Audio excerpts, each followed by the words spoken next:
आज हमारे बच्चे सफ़र कर रहे हैं, हमारे बच्चे स्कूलों से निकाले जा रहे हैं, हमारे बूढ़े माँ बाप हैं जो दवाई के लिए तरस रहे हैं।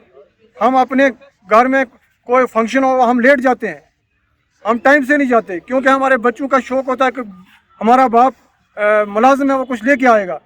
तो ये ऐसा है कि ये हमें वो जब सरकार बनने से पहले हमें एक लॉलीपॉप दिया गया था, तो वो लॉलीपॉप उनका अब ख़त्म हो गया। बताइएगा जो आज ने ये प्रोटेस्ट रखा इसके बारे में। सर मैं Shabir Khan PHE land owner tehsil Mandi से।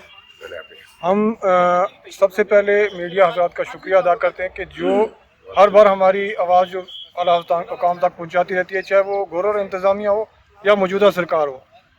हम सब डेली विजिटर हैं, 61,000 के करीब है, लेकिन PHE में जो 22,000 है, उसमें अगर लैंड ओनर की बात करें तो 3100 के करीब है जम्मू कश्मीर में। तो लैंड ओनर हमने 21 मरले जो जगह ज़मीन है जो अपने हिस्से की मालकी थी ज़मीन है, वो गवर्नर को दी है। उस टाइम के गवर्नर इंतज़ामिया थे, उनको दी है।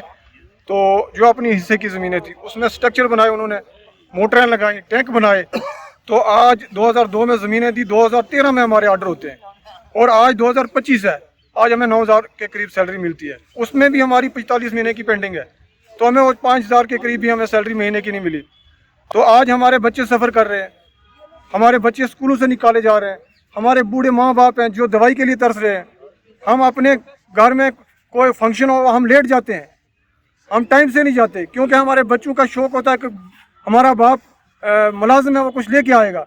तो हमारे हाथ में होता है क्या, 9,000 होता है, 9,000 घर पहुँचते पहुँचते जितने भी दुकानदार होते हैं, आधार लिया होता है, वो सब दे के जाते हैं।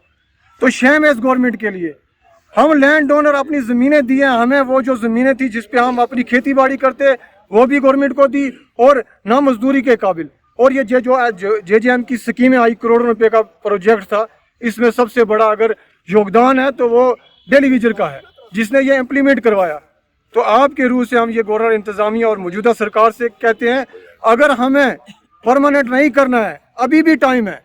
ये आपकी मीडिया के रूह से हम बताना चाहते हैं, लैंड और डोनर डिस्ट्रिक्ट पुंछ के 550 के करीब है।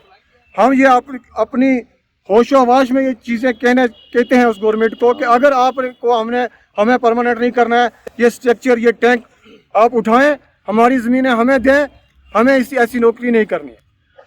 अगर हमारे साथ इंसाफ ना हुआ ये इस बजट में, तो हम उसके बाद जो हमारी जम्मू कश्मीर की जो यूनियन है उसका जो भी फैसला होगा, चाहे वो रोड बंद करने का हो, पानी बंद करने का हो, या कि भूख हड़ताल करनी हो, हम करेंगे।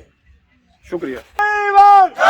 हम क्या चाहते हैं? इंसाफ के आगे झुकना पड़ेगा, इंसाफ के आगे झुकना पड़ेगा।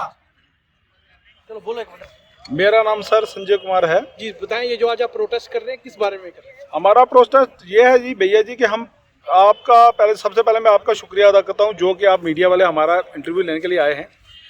हम अपने PHE डिपार्टमेंट से हैं सर, तो पिछले लगभग कहीं 22 साल हो गए, कोई 18 साल हो गया, कोई 25 साल हो गया, आज तक हम परमानेंट नहीं हुए, ना ही हमारी को सैलरी को इन्होंने इंक्रीज़ किया। तो आज से 3 महीने पहले हमारे यहाँ स्टेट के इलेक्शन हुए थे, तो हमारे जो चीफ मिनिस्टर उमर अब्दुल्ला साहब जी हैं, तो वो कह रहे थे कि अगर हम सरकार में आए तो सबसे पहले हम जो डेली वेजर हैं उनके बारे में ये मुद्दा उठाएंगे। तो आज जब हम उनके पास हमारे कोई वर्कर जाते हैं या लीडरशिप वाले बंदे जाते हैं, तो वो कहते हैं जी हम कुछ नहीं कर सकते, ये सारा कुछ LG के हाथ में है, सेंट्रल गवर्नमेंट के हाथ में है। ये ऐसा है कि ये हमें वो जब सरकार बनने से पहले हमें एक लॉलीपॉप दिया गया था, तो वो लॉलीपॉप उनका अब ख़त्म हो गया। क्यों? तो हम ये चाहते हैं कि हमें 18, 20 साल हो गए, 25 साल हो गए इस PHE डिपार्टमेंट को अपना योगदान देते हुए। हम ये चाहते हैं कि हमारी स्टेट की जो गवर्नमेंट है वो फौरी तौर पर ये एक आवाज़ उठाए, LG साहब के पास जाए, उनको जाके ये बोले कि हमारे मुलाजम पिछले 25 साल, 18 साल से 20 साल से एक PHE डिपार्टमेंट में काम कर रहे हैं और उनका कुछ नहीं हुआ, लिहाजा हम इनका कुछ हमारे लिए कोई रेगुलाइजेशन पॉलिसी का जो वो बनाएं। तो हम उमर अब्दुल्ला साहब से रिक्वेस्ट करते हैं, तो साथ में हमारे जो LG साहब हैं जो सेंट्रल डिपार्टमेंट के यहाँ बैठे हुए हैं, उनसे भी हम रिक्वेस्ट करते हैं। उन्होंने भी कहा था कि हम डेली विजर के लिए कुछ अच्छा प्लान और जल्दी लाएंगे, तो आज तक उनका भी कोई ऐसा प्लान नहीं आया, ना ही सेंटर से कोई हमारा ऐसा मुद्दा उठा जिसमें हमें कोई रेगुलाइजेशन किया गया, ना कि हमें सैलरी इंक्रीज़ की गई। तो जैसे कि हमारे साथ का डिपार्टमेंट ले लो, कहीं PDD के डिपार्टमेंट में उनके आदमी कुछ पक्के किए जा रहे हैं, कुछ उनकी सैलरी का इंक्रीज हो रहा है, तो हमारे साथ जो वो नाइंसाफ़ी हो रही है। आपका नाम बोलना मेरा नाम Maqbool Hussain, district president PHE television. जी बताइए, जो आज प्रोटेस्ट कर रहे हैं इसके बारे में। आज जो हमने ये प्रोटेस्ट रखा है क्योंकि हम इससे पहले LG साहब थे, बीजेपी गवर्नमेंट थी, और उन्होंने हमारे साथ कई बार वादे किए कि हम टेलीविज़न को परमानेंट करेंगे, लेकिन उनके वादे भी खोखले निकले। तो आज ये गवर्नमेंट जो है NC गवर्नमेंट है, हम CM उमर अब्दुल्ला जी से ये एक रिक्वेस्ट करते हैं कि वो बार बार जो आप स्टेटमेंट दे रहे हैं कि आपका PHE वालों का डाटा जो है ऑल डिलीवरीज का हम डाटा कलेक्ट करेंगे। अगर आपको 3 कैबिनेट जो है आपने अपनी हुकूमत जो है कर चुके हैं, उसमें हम ये चाहते हैं कि हमारे साथ बेइंसाफ़ी बार बार क्यों हो रही है। हम PHE में IT डिप्लोमा होल्डर, लैंड के मेरे भाई जिन्होंने अपनी एक अच्छी ज़मीन जो है वो डोनेट की, हमारे CP वर्कर जो भाई हैं 25 साल से 28 साल से वो इसमें गवर्नमेंट में के तरफ टेलीविज़न जो काम कर रहे हैं। तो हम ये चाहते हैं कि उनके साथ सिल4 जो है वो इंसाफ किया जाए। अगर गवर्नमेंट हमें परमानेंट नहीं करना चाहती तो अगर UT लगाई, कहते हैं कि UT लगाई तो मिनिमम वेजेस एक्ट तो रेट तो जो एज पर दिल्ली रेट जो है वो तो लागू कर सकते हैं। आज 8,000 या 9,000 में हम अपना बाल बच्चे का गुजारा कैसे करें?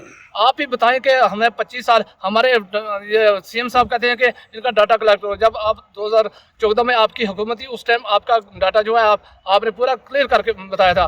तो आज जो आपने बायोमेट्रिक भी करवा ली, आज कौन सा डाटा कलेक्ट करते हैं? डाटा कलेक्ट करने में आधे PHE वाले टेलीविज़न जो वो मर चुके हैं, आधे जो है वो मरने के करीब हुए हैं, आधे जो है वो रिटायर हो गए हैं, उनकी उम्रें पार हो रही हैं। तो आप उनके बारे में सोचें। अगर हमारे साथ इंसाफ नहीं होगा इस आने वाले बजट में, तो हम ये एक मैसेज देना है आपके रूह से, हम एक मैसेज देना चाहते हैं एडमिनिस्ट्रेशन को और CM उमर अब्दुल्ला जी को, और हमारे मंत्री जो हैं PHE के जो मंत्री बने हुए हैं, हम उनको एक मैसेज देना चाहते हैं कि फिल4 हमारा काम किया जाए। अगर इस बजट में हमारा काम नहीं होगा तो आने वाले समय में हम पानी भी बंद कर सकते हैं और रोडों पर भी उतर सकते हैं।